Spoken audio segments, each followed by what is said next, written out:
John Harding Jr. Yes. Good afternoon, good to see you. How you doing, mate? I'm very well, thank you. Yes. You excited? February 10th, not long away? Yeah, it's not long away. I'm excited to just get back in the ring. It's 2018, showcase what I can really do. I'm getting more and more comfortable each time I hit the stage. And I just can't wait to just give the fans what they want and just excite them into the middleweight division. So you're going for middleweight now, settling on that weight because you've gone up and down a little bit. Just finding your perfect weight. What it was is just that I do have a tendency of kind of overtraining, and when it comes to the fight now, I'm quite under.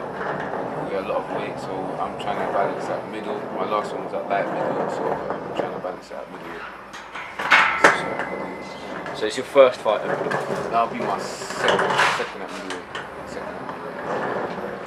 You said something a second ago about getting a little bit more comfortable, getting more settled. You've got an unbeaten record. You're going to hopefully keep that going through this year. Of course. That's the aim. Now the one blemish, and I'm not going to pick at this like a raw wound, but is that draw with Anthony Fox. Now he's a tough guy, right? Lerone Richards couldn't get him out, but I was at the fight, and my feeling was you could outbox him all night long. Exactly. But when he was rushing, he was putting his head down and charging you. And for the first couple of rounds, you dealt with it fine. And then I don't know what happened, because it seemed to me that for some reason you just forgot how to. Forgot. Do you know what I mean? That's the wrong word. Got drawn into his fight is a better way of saying it. That was the way I just drawn into his fight. I should have done what I always do best, is just use my boxing ability. I let the head rush and kind of get to him, and kept feeling the head hit me, and I thought, let me hit you back, let me hold you, let me shove my elbow down, instead of just thinking, you know what, that's his game plan, let me stick to mine. And that was a big lesson that I learned. I was going to say, like, when you did stick to your game plan, it worked beautifully. So it was obviously very disappointing for you to have done that. But you came back from that with 2 wins. What are your plans for 2018? 2018, I've got to maintain the winning streak. And it's also develop each fight, get better and better. I think at my best, and when I find my feet, I think that I'll take on any middleweight. I think I've got the ability to be knocking the doors for titles. So right now it's just build my record and start looking at titles. So hopefully this year is just racking up the experience, racking up the career moves, and just getting to the next level. And that's what it is. What is the next level that you think? Southern area? Yeah, next level will be Southern area. So I've got to be working towards that way. So I'll keep my eye on the middleweight division, seeing who's doing what, seeing the fights, and I'll be coming. Are you a big boxing fan? Do you follow the sport outside of fighting? I do follow the sport. I know a lot of people as well, so we do talk. I watch what fights are coming on when I've got time, and I'm a fan of the sport as well. I like the big fights. I like the excitement. I want to give the fans what they want, but at the same time, I've got to focus on myself, which I learned from that fight. I've got to focus on myself. Don't think too far ahead. Just take it day by day and keep working and pushing. Now that brings me to my next point, which is kind of a multi-faceted question. Now your journey to becoming a professional boxer is an interesting story in itself. And you're not just a professional boxer, are you? So let's start with the journey, and then tell us how you got into the other, what else it is you do, and how you got into that. If I tell you the journey, we'll be here all day.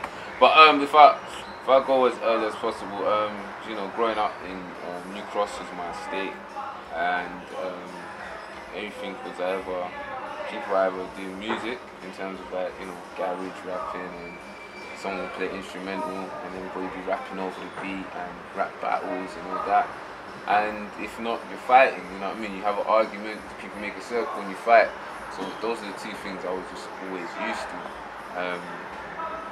Growing up, when I came into boxing and I was doing amateurs, I wasn't totally committed. I'll be doing it, then I'll have a full back to back smoking, back just in the streets. But what it was, and it sounds crazy, but when we were hustling to survive, it was more like survival. Selling drugs was never a way of just trying to say, look at me, or look what I'm doing. It You know, when the electricity cut out, there's money for it. When the babies come out, there's money for it. You know, we needed, you know, help with school fees. We had the money for it, and that's what more it was. You know, I went to prison and came out 2015 September. That was more like the wake up call. You know, I had. Did you wake? Sorry to interrupt. Did you wake up inside, or when you come out like shit? I'm back in this world again. Alright. Before I went in, it felt like I was trapped, but I wanted out in a way because I was still. I was at the Lynn, right? You know these guys, Isaac, Chris, Richard Rapper. I was still there, and it's like, but I was still used to doing what I was doing to survive. And it was just such, I don't know, it was like I was trapped in a way. And so that going inside sort of broke the cycle? It did, because it was like now or never. And I remember having that flashback. I remember when like 09 was in the London squad, 2010 like London training with Peacocks, and I remember seeing Andy Joshua there. And this was the early times, and just even had like a brief kind of, you know, you do conditional sparring, like someone that's a back off and you come forward. So when I saw him on the Olympics I'm in a prison cell and I'm watching him on Olympic TV, I used to be embarrassed to even say it, but I'm like, wow, you're there, I'm here, but that's what gave me that kick, that's what gave me like, you know what, it's now or never. Yeah. You know what I mean? And boxing always brought love. I think boxing was a place that any time I go into spar in the gym, everyone would be like, oh wow, and it just brought interest to me. Even when I first came here, the first day I came here, I jumped in the ring with Honzo. Wow. You know what I mean? So when I was in prison, going back to it, I just always kept kind of focused, piled on a lot of weight, a lot of muscular weight. I was 97 kilos, so I was like super heavyweight. And I was in contact with Chris Congo, Richard Blackboard, asking what's going on. You know, come out on a day release. I went to meet up with Chris Congo, sparred him, and you know, he absolutely whooped my ass. I couldn't do nothing. Like, and there's the muscle, I was trying like he's already gone, and he's like, I'm like, what the heck is? I thought this is gonna be a tough. I remember that was like, I actually questioned myself. He just put me in front. I actually questioned myself, can I do this again? My body can't hack it. How am I gonna get down? At that time, I was trying to get down to this light heavy. I was like, how?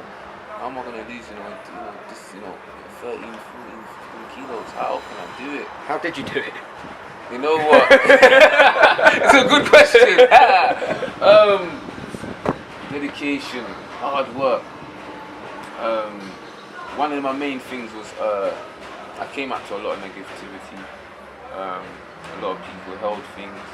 You know, you have arguments with people maybe before prison or disputes. I came out with a fresh start on my head. Fresh start. I had no problems with no one, whether it was family or... But they hadn't moved on? They hadn't moved on. And those, whispers that he's gonna only go back. It weren't my first time in prison. It was just my longest time. It wasn't my first time. So like, he lives there. He ain't gonna do. He's just acting. You know what I mean? He's gonna, and that's what spurs me on. That's what gets me up at 4 o'clock in the morning. That's what gets me to just keep going. And that's what really made me. I think that was the push. That was the real push. Just all the negativity that was just coming at me. And, still to this day, it's still there, and it keeps me working, keeps me going, keeps me pushing. You've built quite a fan base, though. You're a popular guy. You sell tickets. You turn up with decent support. Thank you. Your other professional outlets, or should we say creative outlets, professional. Yeah. I noticed on your Instagram you're doing a bit of modelling. Yeah. You do acting and you do a bit of music. Wow. You still do the music as well. Wow. Music, modelling, acting. Music was. Have you got an agent? No, I'm the agent. Yeah, I'm even the agent as well. These are just things that it was weird. I'll tell you so. One time, last week I was running. I'm gonna say o'clock, so I can't really tell you guys the time. There's no one on the street, so I'm running, and there's a pin guy. He goes, "Hi, I think I'm jumping on this." He said, you know, you're so and so. I said, yeah, what's up? I didn't know what it was we were gonna attack because he got his been in it. He said, I grew up in your music. Are you still doing it? Can you not stop? Don't stop, please. You do. And those type of things keep me going. And that was shocking to say someone. I used to work on prison radio as well. Right. And we had to play music with them. I can only go by John, saying John on the prison radio. And it was weird how people knew my voice because he said he was in prison and he was touched to hear that it was me. That's wicked. And I was even touched that sometimes you just don't know who's watching what you're doing. That's why it's good to just keep going. But yeah, that was there's some people that without boxing, though before I went to prison I was always doing my amateur boxing and music. But that was before social media. So now social media has come to bring the limelight into the hard work I do. And when I was doing music, people that knew me from music didn't know boxing. So for them it's like, wow, he can box. And then people from the boxing like, wow. So it's fused everything. With the modelling, that just came kind of, by chance. You know me, I got them looks, babe. Yeah. Someone saw and you me. could transform like Christian Bale if you want to enter the Hulk.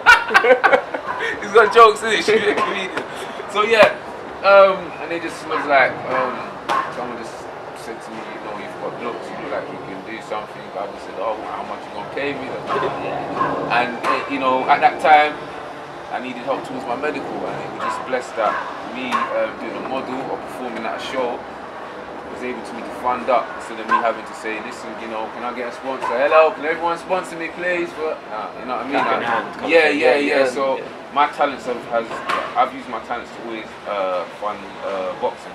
Is there much of an opportunity in prison? Now you said you did the radio station. Is there much of an opportunity to box in prison? Because you keep doing that. Okay, there was no opportunity to really box. The only thing there was just gym and weights.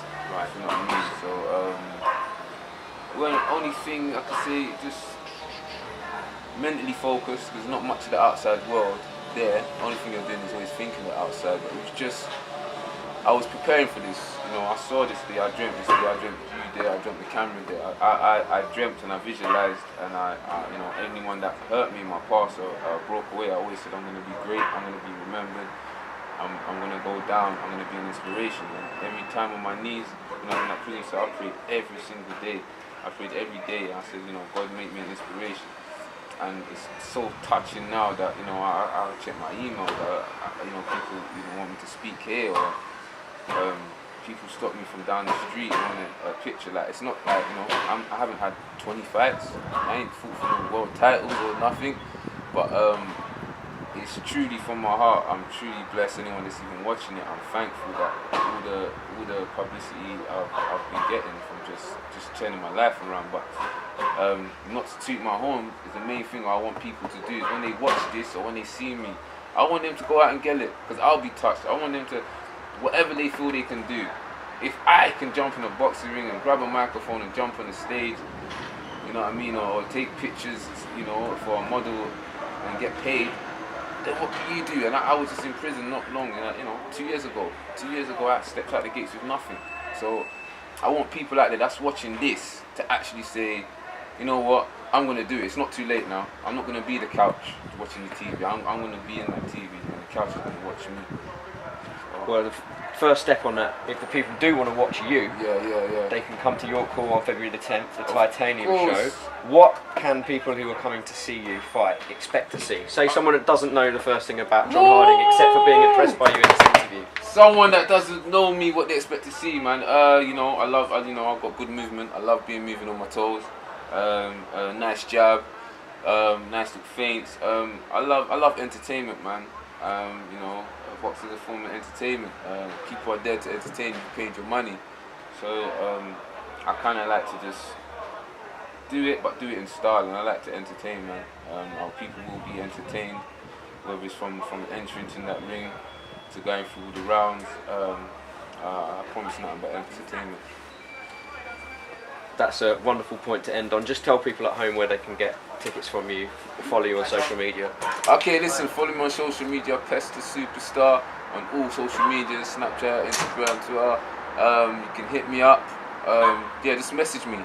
Send a message, DM. me through no way. I will not be Hollywood. I will talk back to you. You know what I mean? You know, you got some people that just like, oh, just leave you there. No, I will talk back. My numbers is on the poster right there. There's other fighters as well, but I'm right there with my Mayweather guard. Bam, looking flashy. But yeah, but yeah, all right. Listen, your support is just wonderful, man. It's a big show. Support me, even support other fighters, man. Everyone's trying to get in this. It's not just for them. Everyone's got their point, what they're in it for, man. So your support is needed, and without the support, there's no show. So thank you very much. John, thank you very much for talking. Listen, you as well. Finally, I got him, yeah? All right. Cheers, mate. All right.